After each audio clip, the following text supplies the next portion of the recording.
Hi everyone, welcome back to the Animal Alphabet Challenge. And this week I thought I'd have a go at drawing an ostrich. So we're up to the letter O. So the ostrich is obviously, quite an unusually shaped animal in that it's quite upright. Most animals, I think I'm right in saying, are generally on all fours, and even birds which kind of, strut around on two legs, they're not typically as tall and upright as the ostrich. So for that reason, I don't know if you could see right at the start of the video, I put two or three little dots in to hopefully help the scaling and the proportion of the drawing I'm going to do.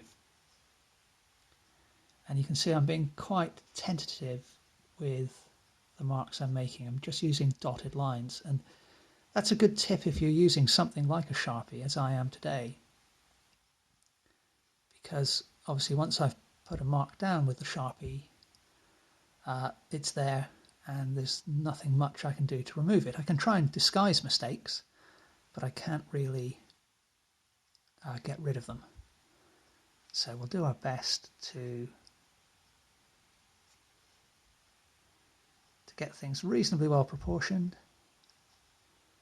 but at the same time we want to get a nice expressive drawing as well.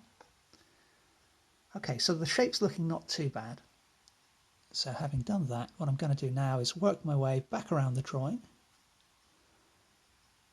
but I'm going to try not to be lured into the trap of doing too much detail at this stage.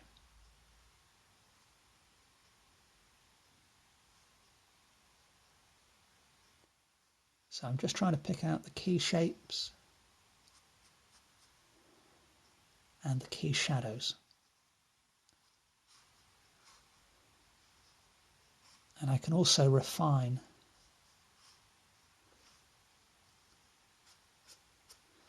some of the lines that I put down a moment ago. And because I just used broken line, I can kind of make some of those lines a little bit fluffy and textural to start to represent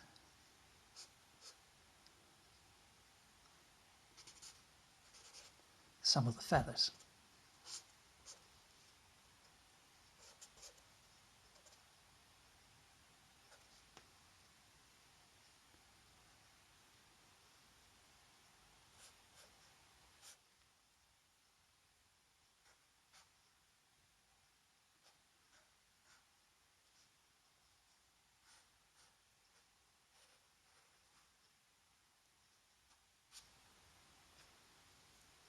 And having done that, what I'll do now is I'm going to squint at my reference photo, which I've got from Pixabay,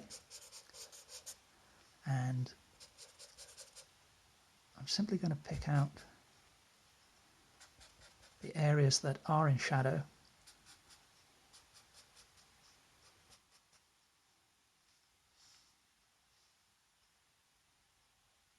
And I just realised I need to finish that foot. So what I plan on doing is, that foot I've drawn quite carefully, as you can see, but the other foot I'm just going to leave somewhat ill-defined deliberately to kind of hopefully suggest a little bit of movement there. Now the plumage is fairly dark, so I need to be careful with my shading because I don't want to block it in as a complete dark mass.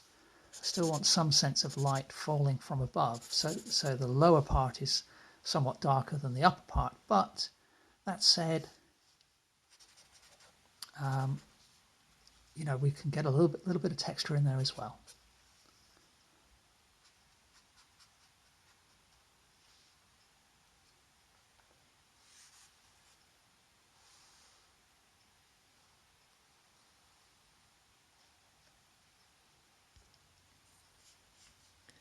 Now the head is quite difficult to do on this tiny scale, especially with a marker of this size.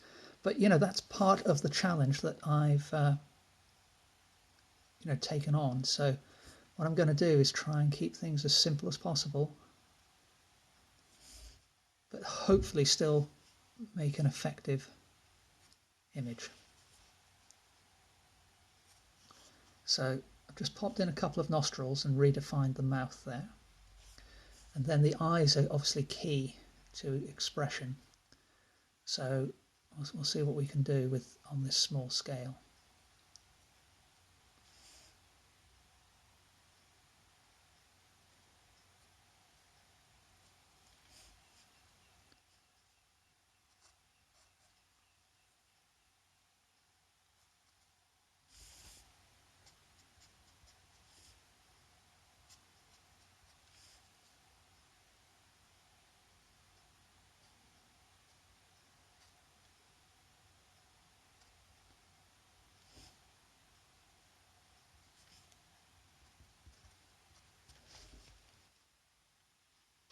So there we go, one ostrich.